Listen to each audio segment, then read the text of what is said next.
جب آپ کے اندر لالچ پیدا ہوگا تو آپ کے دل پہ پردہ آ جائے گا. لالچ ہی سب سے بڑا پردہ ہے. سب سے موٹا کرٹین جو ہے نا، تھک کرٹین، وہ ہے لالچ. ورنہ مجھے بتاؤ رسول اللہ کی آل نے کسی کا کیا بگاڑا؟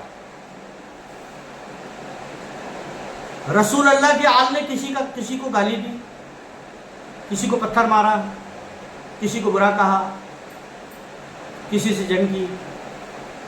رسول اللہ کی آل صرف یہی تو ہے کہ یہ زمین جو اللہ کی ہے اور اس کے وارث اہل بیت ہیں، اور وہ زمین بھی اللہ کی ہے، اس کے وارث بھی اہل بیت ہیں.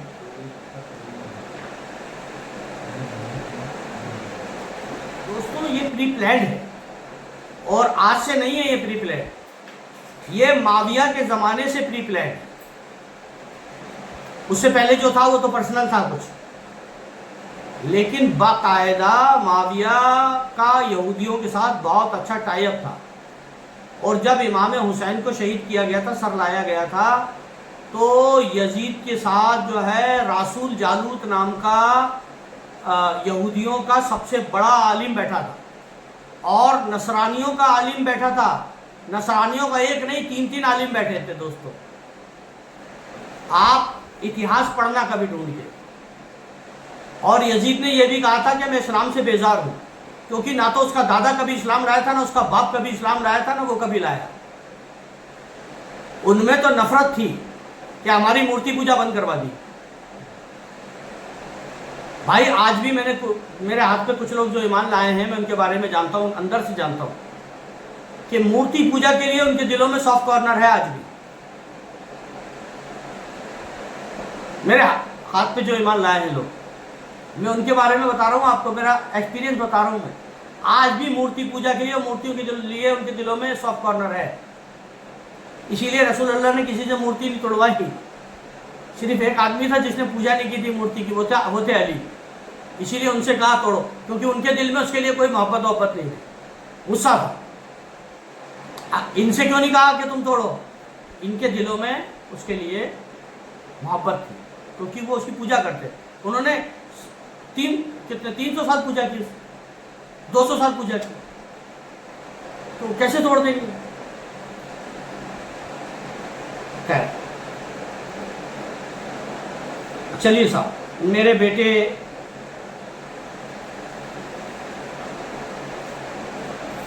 دنیا کو بتا دے کہ اولی الامر منکم کا مطلب کیا ہے. کیا کہا رسول اللہ نے؟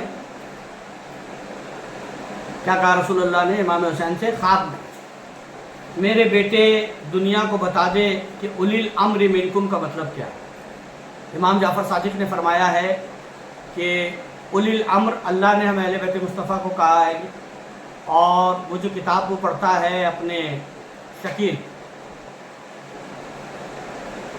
کلمۃ الحق، اس کے اندر وہ حدیث آ گئی ہے کہ رسول اللہ سے لوگوں نے پوچھا کہ اطاعت اللہ پتہ ہے، اطاعت رسول پتہ ہے، اولی الامر کون ہوتے ہیں؟ تو آپ نے باقاعدہ 12 اماموں کے نام لے کے بتایا کہ یہ اولی الامر ہیں. اور آپ نے فرمایا اگر ان کا زمانہ پاؤ تو ان اماموں کو میرا سلام کہنا.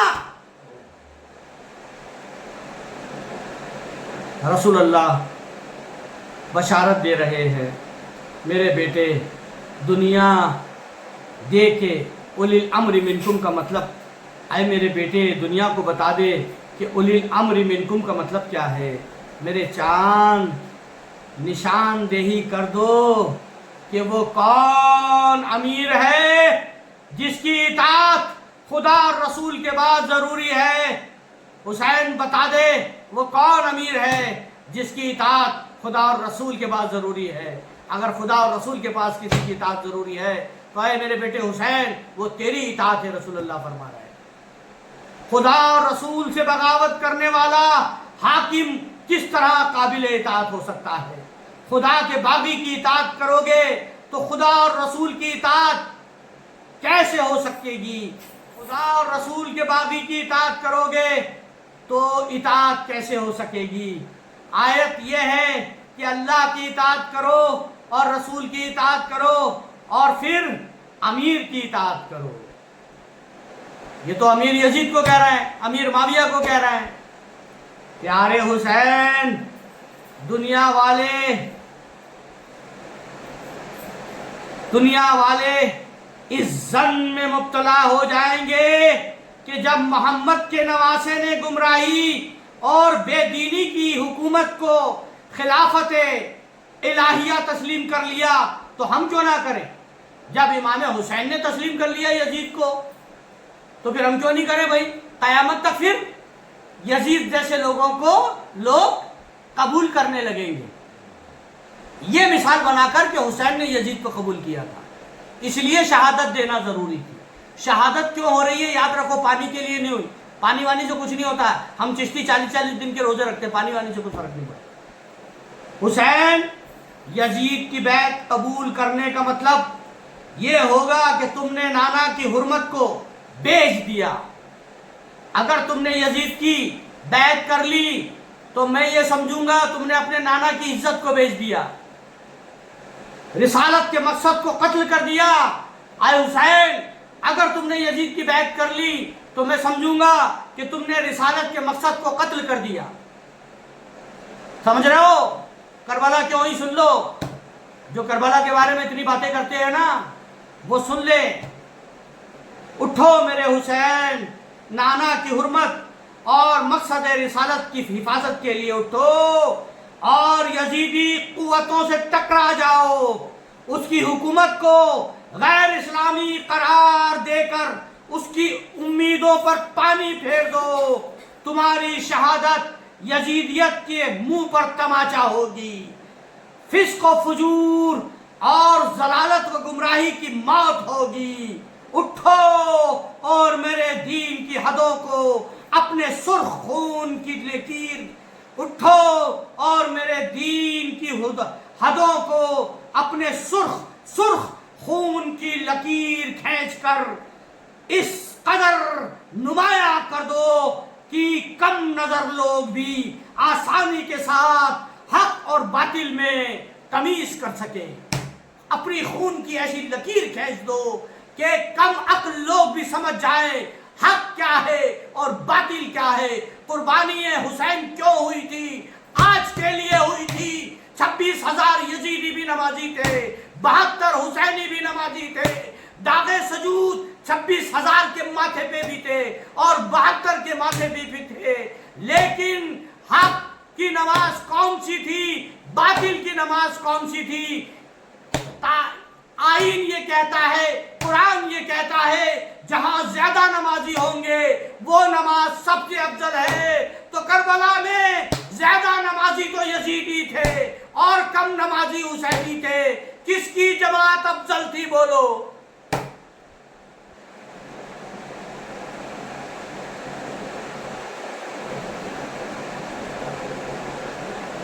قرب قیامت میں نماز کا بہانہ بنا کے تمہارے پاس آئیں گے۔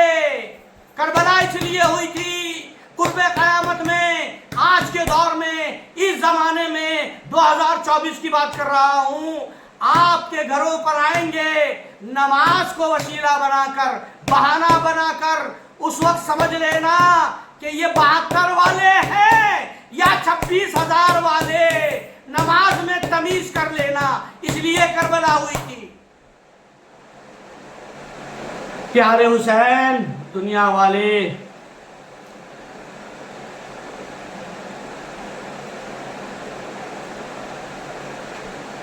اٹھو میرے حسین، نانا کی حرمت اور مقصد رسالت کے تحفظ کے لیے اٹھو اور یزیدی قوتوں سے ٹکرا جاؤ، اس کی حکومت کو غیر اسلامی قرار دے دو، اس کی امیدوں پر پانی پھیر دو۔ تمہاری شہادت یزیدیت کے منہ پر تماچا ہو۔ اٹھو اور میرے دین کی حدود کو اپنے سرخ خون کی لکیر کھینچ کر اس قدر بڑا بنا دو کہ کم نظر لوگ بھی آسانی کے ساتھ حق اور باطل میں تمیز کر سکے۔ حسین، یہ کام تم ہی کر سکتے ہو۔ یزید اپنے مکروہ اور ناپاک ہاتھوں میں تمہارے مقدس ہاتھ لینا چاہتا ہے۔ یزید اپنے ناپاک ہاتھوں میں تمہارے ہاتھ لینا چاہتا ہے۔ اسے بتا دو کہ حسین سر تو کٹوا سکتا ہے لیکن تیرے پلید ہاتھوں میں ہاتھ دے کر نانا کی حرمت کو نہیں بیچ سکتا۔ انہیں میرے حسین، اٹھو میرے حسین، اپنے سفر کا آغاز کرو۔ خواب دیکھ رہا ہے امام حسین۔ احکام سفر اس شہنشاہ کی طرف سے صادر ہو چکے ہیں جس کا ہر حکم خداوندی ہے، یعنی سفر کا حکم رسول اللہ نے دیا تھا، ڈائریکٹ دیا تھا امام حسین۔ پھر دوسروں کے مشوروں کی ضرورت ہی نہیں۔ جب رسول اللہ نے سفر کا حکم دے دیا، اب کسی کے مشورے کی ضرورت ہی نہیں۔ بات یہ کہ حضرت عبداللہ نے مشورہ دیا، طلحہ نے مشورہ دیا، زبیر کے بیٹے نے، لیکن کوئی مطلب ہی نہیں ہے۔ جب حضور نے حکم دے دیا، اب امام حسین مشورہ کیوں مانے؟ آج عقل عیار حسین کی شہادت میں نقائص تلاش کرتی ہے۔ آج امام حسین کی شہادت میں نقص تلاش کیے جا رہے ہیں اور بہت ساری باتیں ہو رہی ہیں۔ سبت پیمبر کے اس مقصد اور عظیم سفر میں خامیاں نکالی جا رہی ہیں اور نواسہ رسول کو مشورے دیتی ہیں کہ اسے ایسے نہیں کرنا چاہیے تھا، اچھا بیٹا، اور انہیں ایسے کرنا نہیں چاہیے تھا اور ایسا کرنا چاہیے تھا، معاذ اللہ، نعوذ باللہ۔ ہم پوچھتے ہیں کہ اگر امام حسین مکہ کو نہ چھوڑتے تو کیا یزید انہیں چین اور آرام کی زندگی بسر کرنے کی اجازت دے دیتا؟ جبکہ تاریخ شاہد ہے کہ قتل امام کے بعد بھی یزید نے وحشت و بربریت کی انتہا کر دی تھی۔ 1.5 لاکھ حسینی مارے تھے مکے میں اور مدینے میں۔ مدینہ منورہ کی حرمت کو لوٹ کر مکہ معظمہ کی بے حرمتی بھی کی تھی۔ پھر حجاج نے ابن زبیر کو حرم مطہر میں شہید کر دیا۔ غور تو کیجئے کہ اگر حسین بھی اسی طرح شہید کیے جاتے تو اس بے بسی کی موت کا اثر رنگ میں ظاہر ہوتا۔ حقیقت یہ ہے کہ ظلم و استبداد کا مقابلہ امام عالی مقام کو حجرہ فاطمہ سے باہر آ کر ہی کرنا تھا۔ ظلم کا مقابلہ حجرہ فاطمہ سے باہر آ کر ہی کرنا تھا۔ بہرحال ہمیں اس حصے کو بحث کا موضوع نہیں بنانا ہے۔ اب دوستو کل کریں گے احباب وغیرہ کی آمد، جو امام حسین سے ملنے کے لیے آئے، پھر کیا ہوا، یہ سب۔ دوستو کربلا کا مقصد تو سمجھ آ گیا ہوگا جہاں تک میں سمجھتا ہوں۔